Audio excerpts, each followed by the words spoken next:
Definitely এটা একটা দুর্ভাবনার ব্যাপার আছে এবং বড় টুর্নামেন্টে যাওয়ার আগে আপনি চাইবেন যে দলের মোস্ট অফ দ্য প্লেয়ার্স যাতে ফর্মে থাকে।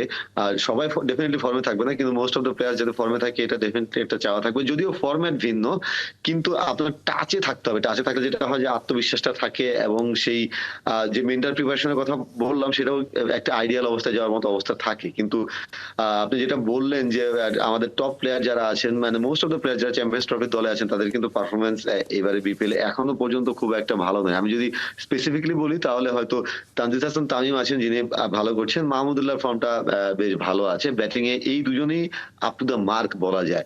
বোলিং এ হয়তো তাসকিন আহমেদ অসাধারণ ফর্মে আছেন, তাছাড়া আর কেউ সেভাবে ফর্মে নেই। তানজিম সাকিব ভালো করেছেন সিলেটের হয়ে, বাট বেশ খরুচে ছিলেন এবং তার ওয়ানডেতে এবং টি-20 তে রোলটা ডিফারেন্ট হতে পারে। সো সবকিছু মিলিয়ে দুর্ভাবনার অনেক কারণ আছে। শান্ত ডেফিনিটলি একটা বড় কনসার্নের জায়গা।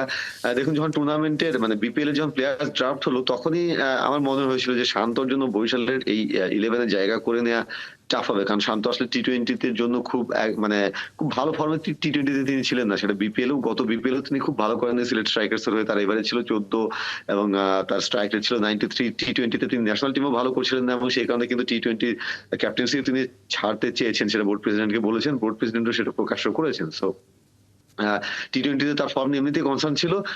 আইডিয়ালি আপনি চাইবেন যে আপনার ন্যাশনাল টিমের ক্যাপ্টেন টি-20 তে যে কোনো ঘরোয়া টুর্নামেন্টে তিনি খেলবেন, কিন্তু ফ্র্যাঞ্চাইজি দলগুলো তো আসলে তাদের বেস্ট কম্বিনেশনই ভাববে। সো সেটা ফ্র্যাঞ্চাইজি বরিশাল ডেফিনেটলি তাদের কথা ভাবছে, কিন্তু বাংলাদেশ দলের জন্য সেটা একটা কনসার্নের জায়গা হয়ে গেছে। শান্তকে যদিও তারা সুযোগ দিয়েছিল, প্রথম 6 ম্যাচের 5টিতেই শান্ত খেলেছেন বরিশালের এবং সেখানে একটি ম্যাচে তিনি মোটামুটি ভালো করছেন, 30 বলে 41 রান করেছিলেন রংপুর রাইডার্সের বিপক্ষে। বাকি 4 ম্যাচ মিলিয়ে তার রান 15 এবং তিনি যে খেলতে পারছেন না টানা লাস্ট খেলেছেন 16ই জানুয়ারি এবং এর আগেও কিন্তু ন্যাশনাল টিমের হয়ে তিনি চোটের কারণে খেলতে পারেন ওয়েস্ট ইন্ডিজ সফরে।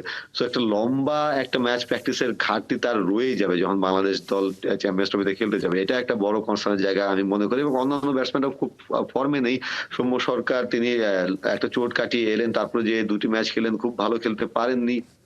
অন্যান্য ব্যাটসম্যান যারা আছেন, তাহিদ হৃদয়ের ফর্মটা আমার কাছে সবচেয়ে বেশি কনসার্নের জায়গা। তাহিদ হৃদয় তো আর বাংলাদেশের একটা ইম্পর্টেন্ট রোল প্লে করবেন ব্যাটিং লাইন আপে, তিনি মোটেও খুব ভালো করতে পারছেন না। Mushfiqur Rahim on end of আছেন, শুরুতে 2-1 ম্যাচে ভালো করেছেন, তারপরে ভালো করতে পারেননি। লাস্ট ম্যাচে একটু ফর্মে ফেরার তিনি আভাস দিয়েছেন। বোলিং এও এরকম এরকম আসলে সব যারা যাদের উপর ভরসা থাকবে তাসকিন ছাড়া তাদের খুব ভালো ফর্মে নেই। মিরাজ ব্যাটিং এ ভালো করছেন মোটামুটি, বোলিং এ কিন্তু খুব বেশি ভালো করতে পারেননি। সো কনসার্ন অনেক জায়গা আছে। এই যে বাকি ম্যাচ গুলো আছে বিপিএল এর, যারা প্লে অফে খেলবেন কিংবা যারা প্লে অফের আগে যে 2-1টি ম্যাচ অন্য দলগুলো আছে, এর মধ্যে ফর্মে ফিরতে পারলে সেটা দলের জন্য খুব ভালো হবে।